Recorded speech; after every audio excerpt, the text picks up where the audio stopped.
La nomination attendue des 30 derniers sénateurs par le président de la République du Cameroun est enfin effective. Parmi ces derniers, 6 figures appartenant à l'opposition désignée. Les différents partis représentés au Sénat sont désormais le Rassemblement démocratique du peuple camerounais, parti au pouvoir qui occupe 95% des sièges, le Social Democratic Front, le Front pour le salut national du Cameroun, l'Alliance nationale démocratique du peuple, l'Union des peuples camerounais, l'Union nationale pour la démocratie et le progrès et le Mouvement pour la défense de la République. Une configuration qui, selon les observateurs, réduit l'influence de cette institution sur le jeu démocratique et sur le développement. Le Sénat représente les collectivités territoriales décentralisées.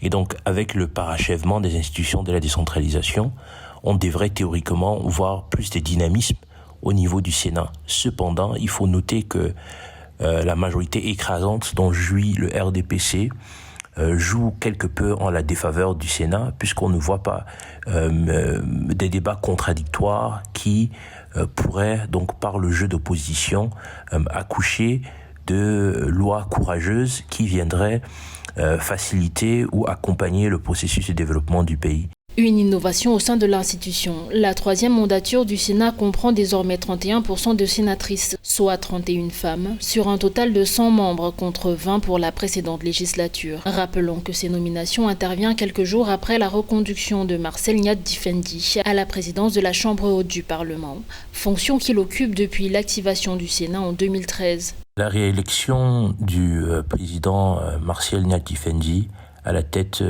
de la Chambre haute du Parlement camerounais marque l'envie de continuité du président Biya et ça signifie que les options politiques qu'il prend sur tout au moins le court et le moyen terme sont plutôt ceux de la stabilité. Prochaine étape pour ce nouvel effectif du Sénat camerounais, la session de plein droit qui devrait s'ouvrir dès le 11 avril 2023.